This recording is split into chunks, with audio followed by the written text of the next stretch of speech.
Hello everyone, welcome back to our channel Commerce Excel. Today we are going to start one of the most important topic of operations research, which is macro chains. इस topic को हम दो part में cover करेंगे. So ये है हमारा part 1. Before we begin our topic, I would like you to tell that for doing this topic, you are required to have an understanding of the concepts of probability and matrices and determinants. Now, let's begin our topic. See, what is Markov chain and its analysis? That is, क्यों एक manager को Marco analysis के बारे में पता होना चाहिए और ये कैसे हेल्पफुल होती है मैनेजमेंट डिसीजंस के लिए. ठीक है, क्यों हम बेसिकली ये पढ़ रहे हैं. See here, Markov analysis help the manager to obtain answers to the questions like ये एनालिसिस हेल्प करता है मैनेजर को क्या क्या चीजों में किस तरीके से. What is the probability that the customer using my brand will also be using in the future? क्या प्रोबेबिलिटी हो सकती है कि जो कस्टमर अभी मेरा ब्रांड यूज कर रहा है वो मेरा ब्रांड फ्यूचर में भी यूज करे. इसकी प्रोबेबिलिटी क्या हो सकती है, ये हेल्प करता है. Then what is the probability that the customer using another brand will be using my brand in the future? इसकी क्या प्रोबेबिलिटी हो सकती है कि अगर कोई कस्टमर कोई दूसरा ब्रांड यूज कर रहा है तो मेरा ब्रांड यूज करेगा फ्यूचर में. Then what are the likely market shares of various brands in the long run? और क्या क्या मार्केट शेयर्स हो सकते हैं जितने भी ब्रांड्स एग्जिस्ट करते हैं मार्केट में, मेरे ब्रांड के जो कॉम्पिटिटर्स हैं उन सभी मार्केट शेयर क्या होंगे, टोटल मार्केट शेयर्स और स्पेसिफिक मार्केट शेयर्स क्या होंगे. ठीक है, इन द फ्यूचर और इन द लॉन्ग रन. ये सारी चीजें क्या करते हैं, मार्को एनालिसिस हेल्प करता है मैनेजर को डिटरमाइन करने में और बताता है इस तरीके से. So we can say that the market chain are used extensively in marketing, finance, accounting, production, etc. इन सब वे में क्या करते हैं, मार्केट चेन हेल्पफुल होता है मैनेजर के लिए डिसीजंस लेने के लिए, क्योंकि उसको ये पता चल जाता है कि हाँ अगर मेरा प्रेजेंट में जो मार्केट शेयर जिसमें मेरी एग्जिस्ट कर रही है तो फिर फ्यूचर में मेरी मार्केट शेयर कितनी हो सकती है, मेरे कस्टमर जितने अभी मेरे डिमांड करे प्रोडक्ट के फ्यूचर में कितने डिमांड करेंगे, उसके अकॉर्डिंग मैं मार्केटिंग स्ट्रेटजी क्या बनाऊं, उसके अकॉर्डिंग फाइनेंस और फंड्स कैसे रेज करूं, कितने इकट्ठे करूं, कितने रखूं, अकाउंटिंग में डिसीजन कैसे लो, कितनी प्रोडक्शन करूं. तो इन सारी चीजों में क्या है, ये हेल्पफुल होती है. Now there are some important notes related to Markov analysis. देखते हैं क्या है. फर्स्ट पॉइंट है, Markov analysis is descriptive in nature. जो मार्को एनालिसिस डिस्क्रिप्टिव है नेचर में. क्यों? क्योंकि ये बस डिस्क्राइब करता है एक पर्टिकुलर सिचुएशन को एक पर्टिकुलर पॉइंट ऑफ टाइम पे कि ये चीज ये एग्जिस्ट कर रही है, बस डिस्क्राइब करने का काम है इसका. ठीक है, कि अगर मैं मार्केट शेयर की बात करूँ तो इसके चैन इसके एनालिसिस के अकॉर्डिंग हमें ये पता चल जाएगा कि एक स्पेसिफिक पॉइंट ऑफ टाइम में या फिर लॉन्ग रन में क्या मार्केट शेयर होगी, क्या कस्टमर किस प्रोबेबिलिटी के अकॉर्डिंग डिमांड कर रहे हैं, क्या प्रोबेबिलिटी हो सकती है. बस ये बता रहा है कि क्या हो सकती है, लेकिन ये नहीं बताता कि क्या करना चाहिए वो डिमांड को इंक्रीज करने के लिए, या वो एक पर्टिकुलर मार्केट शेयर को अचीव करने के लिए क्या करना चाहिए. ये इस पे फोकस नहीं करता है, ये बस इस पे फोकस करता है कि क्या चीज एग्जिस्ट करती है और क्या चीज हो सकता है उनमें. ठीक है, अगर मैं एलएलपी की बात करूँ तो उसमें क्या होता था, उसमें हम सॉल्यूशन जो हमारा होता था वो इस पे फोकस करता था कि ऑप्टिमम सॉल्यूशन क्या होना चाहिए जिससे हमारा प्रॉफिट मैक्सिमाइज हो या कॉस्ट मिनिमाइज हो, ये फोकस करते थे. राइट, बट ऐसा कुछ नहीं है यहाँ पे. So it is descriptive in nature and not normative as in linear programming is. As because it is an attempt to know how the system would behave. कैसे system behave करेगा over the time in terms of actions. The second important note is that macro analysis work in dynamic situation as it involves multiple time periods requires the customers to make a sequence of decisions in a chance environment. ठीक है, क्योंकि ये क्या है, market analysis एक particular point of time के analysis ना करके ये देखता है कि over a period of time कितनी मार्केट शेयर चेंज हुई है, कैसे इसके डिमांड जो है अफेक्ट हो रही है, कैसे कस्टमर के प्रेफरेंसेस चेंज हो रहे हैं. तो ये क्या है, पर्टिकुलर पॉइंट ऑफ टाइम ना लेके मल्टीपल टाइम पीरियड पे फोकस करता है ये. ठीक है, तो इस वजह से क्या है, डायनेमिक सिचुएशन में वर्क करता है. And the third point is, यहाँ पे मार्को जो चेन एनालिसिस है इसमें हम ब्रांड्स जो होते हैं जितने भी ब्रांड्स एग्जिस्ट करते हैं उसको हम यहाँ पे स्टेट्स कहते हैं. ठीक है, ब्रांड ना कह के हम क्या कहेंगे, states. Brand switching is known as transition probability. और एक ब्रांड से दूसरे ब्रांड पे जो कस्टमर स्विच हो रहा है, ठीक है, उसे हम कहते हैं transition probability. Switching from one brand to another is known as a transition probability. क्या प्रोबेबिलिटी है एक ब्रांड से दूसरे ब्रांड पे स्विच होने की। नाउ assumptions है कुछ। फर्स्ट assumption है फाइनाइट स्टेट्स। स्टेट्स मतलब मैंने अभी पीछे बताया क्या है, स्टेट्स मतलब ब्रांड। तो क्या है, फाइनाइट ब्रांड होने चाहिए, ये नहीं कि बहुत सारे ब्रांड्स हो, कुछ फाइनाइट स्टेट्स होने चाहिए जिसकी हम एनालाइज करने जा रहे हैं, जिसके लिए हम मार्केट शेयर और उसकी कस्टमर्स की क्या डिमांड है और ट्रांसलेशन प्रोबेबिलिटी क्या है, ये सब डिटरमाइन करना है। उसके लिए फाइनाइट स्टेट्स होने चाहिए। It is assumed that the given system has a finite number of states. Second assumption is first order process. First order process का मतलब क्या है, जो कस्टमर की जो प्रेफरेंसेस होगी, मतलब जो कस्टमर होगा उसकी डिमांड जो होगी नेक्स्ट मंथ में, वो डिपेंड करेगी उसने क्या डिमांड किया था प्रीवियस मंथ में। ठीक है, the state of the system in any given period is dependent only on it's condition prevailing in the previous period and the transmission probabilities. Okay, तो फर्स्ट ऑर्डर प्रोसेस ये कहता है कि जो कस्टमर की जो प्रेफरेंसेस होगी ना, कि वो नेक्स्ट मंथ क्या बाय करने वाला है, ये डिपेंड करता है कि उसने प्रीवियस मंथ क्या बाय किया था, वो इन्फ्लुएंस करती है उसको।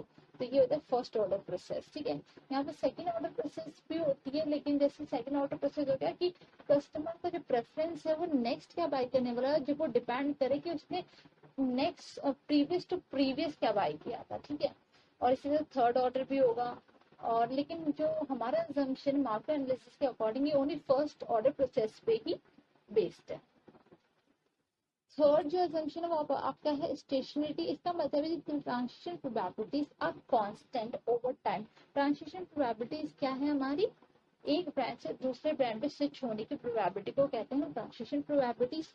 तो अकॉर्डिंग टू मार्को एनालिसिस ये कांस्टेंट रहेगी over a time, that is switching among different brands takes place at a given rates in each time period। क्या कह रहा है कि अगर एक जीरो पीरियड से वन पीरियड तक की अगर एक कस्टमर की प्रोबेबिलिटी है स्विच करने की, एक पर्टिकुलर प्रोबेबिलिटी है, तो वही प्रोबेबिलिटी रहेगी फर्स्ट पीरियड से सेकंड पीरियड में स्विच होने की। मतलब देखो ऐसे समझो कि अगर एक कस्टमर है लेट्स से ए, ठीक है, वो अभी बाय कर रहा है ब्रांड D1, तो फर्स्ट पीरियड में वो क्या बाय कर सकता है, मतलब अब से 1 मंथ बाद वो D2 बाय करने की प्रोबेबिलिटी लेट्स से उसकी 60% है। तो जो सेकंड फर्स्ट पीरियड में आने के बाद सेकंड पीरियड में फिर से स्विचिंग करने की प्रोबेबिलिटी उसकी D1 से D2 पे क्या रह जाएगी, 60% ही रहेगी। ओके, तो जो प्रोबेबिलिटी है switching from one brand to another remains constant over the period of time. Okay, एक ब्रांड से दूसरे ब्रांड पे स्विचिंग की प्रोबेबिलिटी क्या रहेगी, सेम रहेगी हर एक पीरियड में। बस ये कहने का मतलब है। The fourth assumption is uniform time period। इसका मतलब क्या है, the changes from one state to another takes place only once during each time period and the time periods are equal in duration। मतलब जो changes takes place होंगी आपकी एक brand से दूसरे ब्रांड पे, वो क्या होना चाहिए, इक्वल ड्यूरेशन का होना चाहिए। कि अगर मैं चेंज करूँ ब्रांड को तो मैं मंथली वाइज करूँ या वीक वाइज करूँ, इस तरीके से जो ड्यूरेशन होनी चाहिए वो सेम ही होनी चाहिए। ठीक है, ये 4 assumptions है आपके मार्को एनालिसिस के। अब बात करते हैं Marco input and output analysis की, कि मार्को के जो एनालिसिस है वो करते कैसे, उसके लिए क्या इनपुट की जरूरत होती है और उससे हमें क्या आउटपुट मिलता है।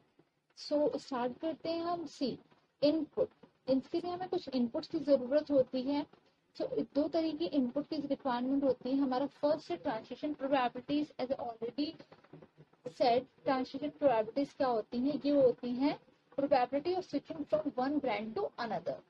And the second input is the initial conditions. Initial condition का मतलब है कि इनिशियली में मतलब करंटली क्या सिचुएशन एग्जिस्ट कर रही है। ठीक है, अगर मैं मार्केट शेयर की जैसे बात करूँ तो मार्केट शेयर करंटली में क्या एग्जिस्ट कर रही है, तो जीरो पीरियड में मार्केट शेयर क्या है वो आपके यहाँ पे हो जाएगा इनिशियल कंडीशंस। सो इन दोनों इनपुट्स का यूज करके हमें मिलता है हमारा आउटपुट। और आउटपुट हमारे दो तरीके के होते हैं, इसके बेस पे हमें दो तरीके मतलब आउटपुट मिलते हैं।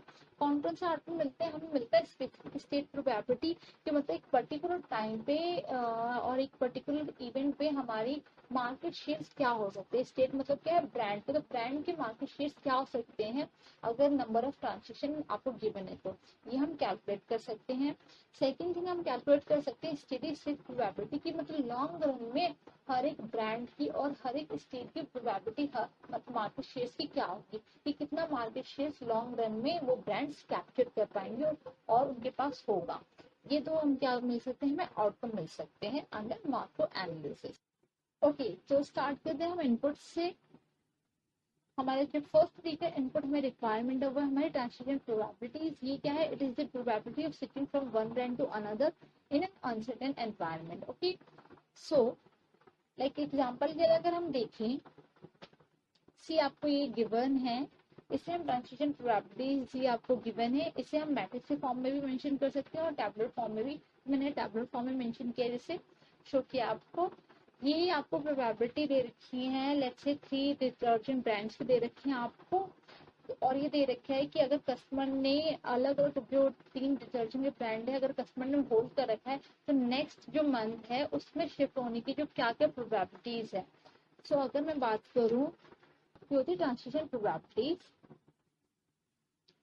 देन हमारा सेकंड जो इनपुट की रिक्वायरमेंट होती है वो होती है हमारी initial conditions. It is describes a situation the system presently is in, जिसमें सिचुएशन अभी प्रेजेंटली एग्जिस्ट करती है, जो प्रेजेंटली में एग्जिस्ट करती है चीजें, वो है आपका इनिशियल कंडीशंस। जैसे अगर मैं बात करूँ जो D1, D2 and D3 brands है उनकी करंटली में मार्केट शेयर्स कितनी है, तो उसको हम ऐसे शो कर सकते हैं। एग्जाम्पल, उसको हम एक वेक्टर फॉर्म में शो कर सकते हैं, और ये लेट्स से कि अगर 30% जो मार्केट शेयर और D1 ने ऑक्यूपाई कर रखा है, 45% D2 ने, 25% D3 ने, तो उसको हम एज ए वेक्टर फॉर्म में इनिशियल कंडीशन को शो कर सकते हैं।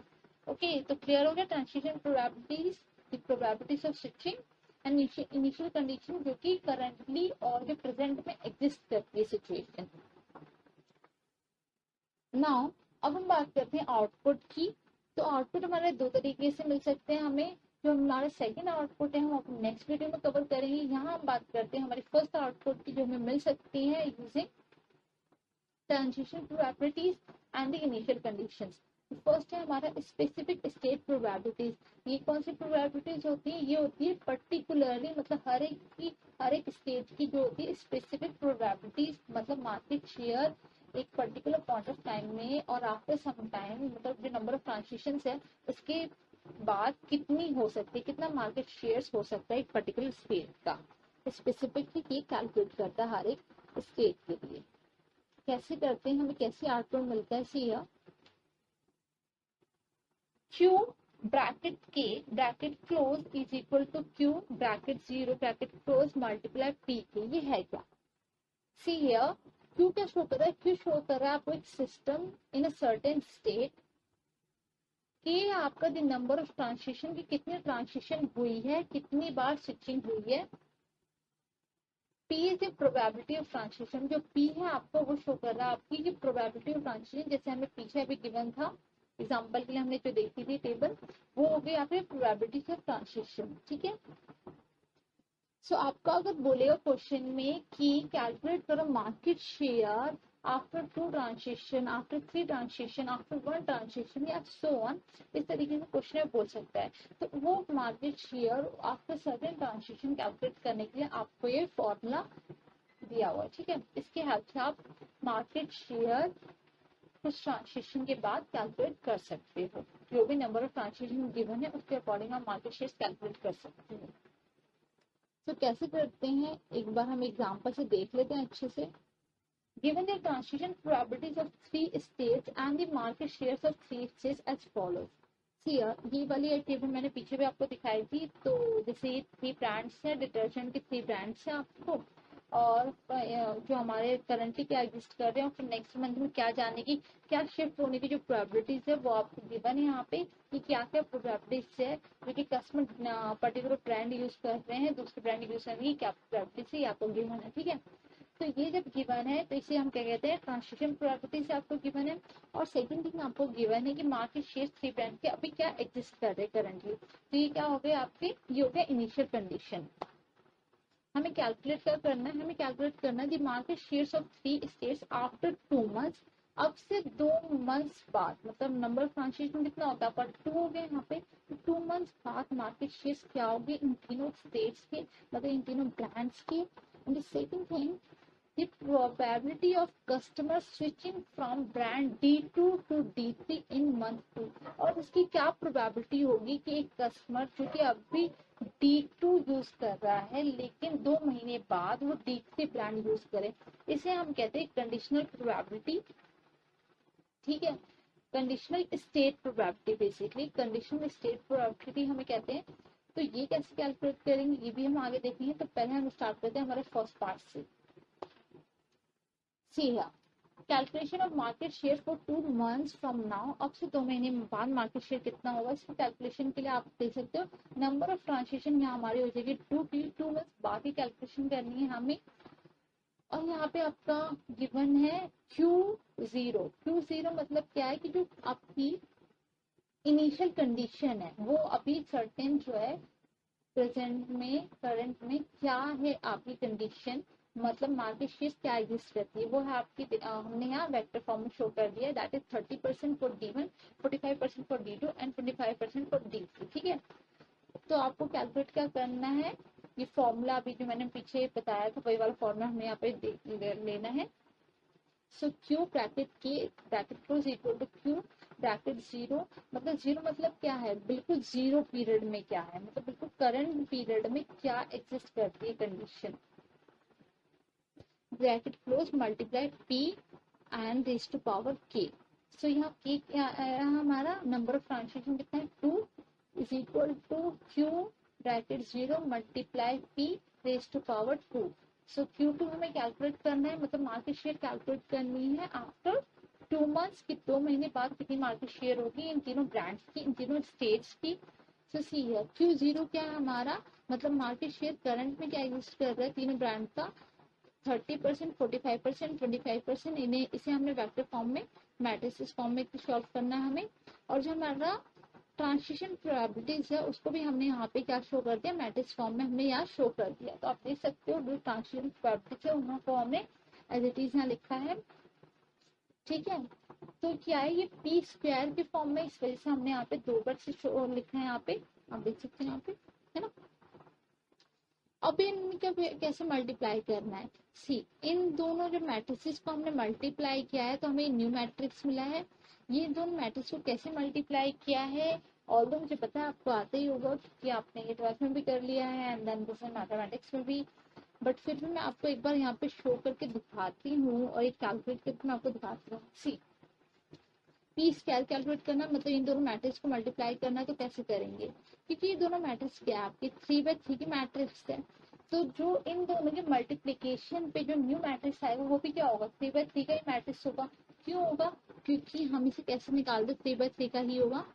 ये वाला जो 3 है आपका और दिस वन, इन दोनों को कट करते हैं हम और जो रिमेनिंग रह जाता है उससे हमें पता चलता है कि हमारी जो न्यू मैट्रिक्स आएगी वो किस अकॉर्डिंग आएगी और क्या होगी। तो हमारी क्या बच गई, हमारा 3 यहाँ का बच गया और 3 यहाँ का। तो इस तरीके से 3/3 की न्यू मैट्रिक्स आएगी हमारे पास। अब बात करते हैं कि हाँ जी मल्टीप्लाई कैसे करेंगे। तो मैं यहाँ पे आपको जो न्यू मैट्रिक्स आएगी हमारी 3/3 की उसका मैं फर्स्ट रो की कैलकुलेशन करके आपको दिखा देती हूँ। सो कैसे करेंगे, सी यहाँ पे हर पहले वाले मैट्रिक्स के रो को सेकेंड वाले मैट्रिक्स से कॉलम के हर एक एलिमेंट से मल्टीप्लाई करना है और उन सबको ऐड करना है। ठीक है, तो हमारे न्यू मैट्रिक्स का फर्स्ट एलिमेंट आता है, इसी कैसे 0.60 को मल्टीप्लाई करेंगे 0.60 के इस मैट्रिक्स से और फिर प्लस करेंगे 0.30 को मल्टीप्लाई करके 0.20 को नेक्स्ट मैट्रिक्स से और फिर प्लस करेंगे 0.10 जो कि फर्स्ट मैट्रिक्स में यहाँ पे आपका है और मल्टीप्लाई करेंगे 0.10 को 0.15 से और इन तीनों को क्या कर दिया हमने ऐड कर दिया। तो इन दिस पे हमारे पास आ गया 0.435। ठीक है, ये हमारा न्यू मैट्रिक्स का फर्स्ट एलिमेंट होगा। इसी तरह हम क्या करेंगे, जो हमारा फर्स्ट रो और न्यू मैट्रिक्स का, उसमें जो सेकंड एलिमेंट होगा वो कैसे कैलकुलेट करेंगे, तो उसके लिए भी आपको यहाँ पे इसकी फर्स्ट रो को लेना होगा, लेकिन आप सेकंड कॉलम को लेंगे। तो फर्स्ट रो के हर एक एलिमेंट को सेकंड रो के हर एक जो उसके रिस्पेक्टिव एलिमेंट्स होंगे उससे मल्टीप्लाई करेंगे और फिर सबको ऐड कर देंगे। इससे कैसे, 0.60 को मल्टीप्लाई करेंगे 0.30 के इस मैट्रिक्स से, ठीक है, और फिर हम ऐड कर देंगे 0.30 को मल्टीप्लाई करके 0.50 से, और फिर ऐड करेंगे 0.10 को मल्टीप्लाई करके 0.05 से। तो इन सबको जब हम ऐड करेंगे तो हमारे पास आएगा 0.335, ठीक है। एंड देन हमारा जो न्यू मैट्रिक्स है फर्स्ट रो का थर्ड एलिमेंट कैलकुलेट करेंगे हम, अगेन फर्स्ट रो कंसीडर करेंगे और इस मैट्रिक्स का थर्ड कॉलम कंसीडर करेंगे। सो यहाँ पे 0.60 को मल्टीप्लाई करेंगे 0.10 से, एंड देन प्लस करेंगे 0.30 को मल्टीप्लाई करके 0.30 से, एंड फिर अगेन प्लस करेंगे 0.10 को मल्टीप्लाई करके 0.80 से। सो इन दिस वे हमारे पास आएगा 0.230 सी। Okay, so in this way आप जो ये दो रिमेनिंग रोज हैं इनके भी कैलकुलेट कर देना। सो हमारा क्या आ गया, पी स्क्वायर जो आई है न्यू मैट्रिक्स आ गई, ठीक है। अब जब हमारे पास जब पी स्क्वायर आ गया तो हम कैलकुलेट कर सकते हैं अपने मार्केट शेयर। तो ये हमारा इनिशियल कंडीशन गिवन था, इसको हमें मल्टीप्लाई करनी है हमारे पी स्क्वायर से। सो इसे कैसे कैलकुलेट करेंगे और इसे कैसे मल्टीप्लाई करेंगे, यहाँ पे मैं पहले तो ये बताओ जो हमारा न्यू मैट्रिक्स आएगा इन दोनों को मल्टीप्लाई करने पे वो कितना आएगा। अब मैंने पीछे बताया कैसे निकालेंगे, तो ये कैसे करेंगे, इस वाले 3 को हम जो मतलब यहाँ के जो इस मैट्रिक्स का जो लास्ट एलिमेंट होता है और जो इस एलिमेंट का फर्स्ट एलिमेंट होता है मैट्रिक्स का, इन दोनों को हम क्या करते हैं, कैंसिल कर देते हैं। कैंसिल तभी करते हैं जब दोनों सेम हो। तो यहाँ दोनों सेम है तो ये कैंसिल हो गए, बचा क्या, इसका 1 और इसका 3, ये बचा। तो हमारा जो न्यू मैट्रिक्स आएगा वो किस फॉर्म में आएगा, 1 into 3 के फॉर्म में आएगा, ठीक है।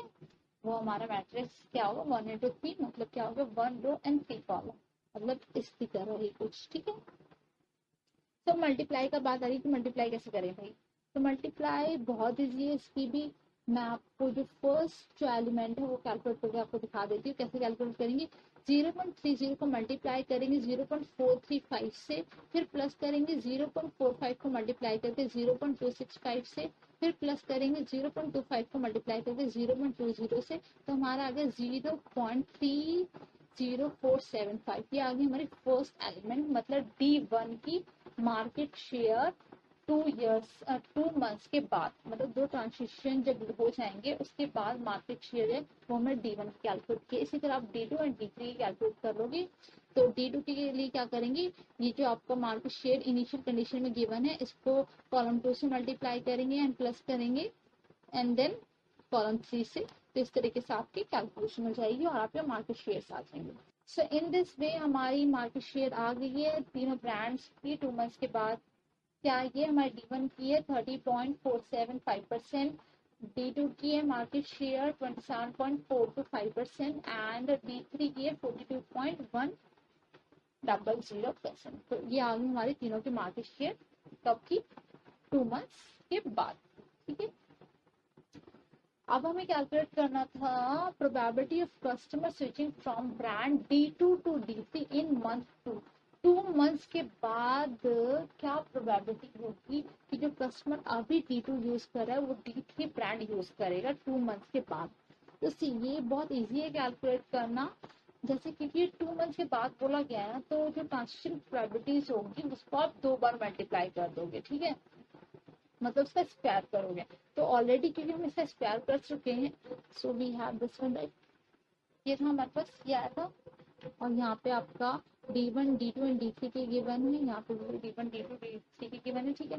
तो क्वेश्चन क्या पूछा है कि D2 से D3 पे शिफ्ट होने की क्या प्रोबेबिलिटी है। तो आप देख सकते हो जो D2 है आपका, ये 2 शो हो रहा है, ठीक है, 2, ये आपका रो में 2 और ये कॉलम में फ्रॉम। तो ये आपका D2 से D3 पे शिफ्ट होने की प्रोबेबिलिटी यहाँ पे आप देख सकते हो क्या है, D2 से D3 पे शिफ्ट होने की प्रोबेबिलिटी आपकी 0.410, मतलब 41 जो है आपकी परसेंट चांसेस है कि कस्टमर जो कि अभी D2 ब्रांड यूज कर रहा है वो D3 ब्रांड यूज करेगा अब से 2 महीने बाद। ठीक है, इस क्वेश्चन को जो आपका पार्ट बी है, इससे हम डिसीजन ट्री की हेल्प से भी सॉल्व कर सकते हैं, वो भी इजी ही होता है, बट मुझे ये ज्यादा इजी लगता है। अगर आपको वो मेथड ज्यादा इजी लगता है या वो मेथड आप समझना चाहते हो तो आप मुझे कमेंट सेक्शन में बता देना। ठीक है, अदरवाइज ये मेथड बहुत इजी है, बहुत सिंपल है। होप्स आपको क्लियर हो गई चीजें। ओके, नेक्स्ट हम अपनी वीडियो में इसका जो आउटपुट सेकंड है कैसे कैलकुलेट करते हैं वो देखेंगे। Thank you, bye, take care.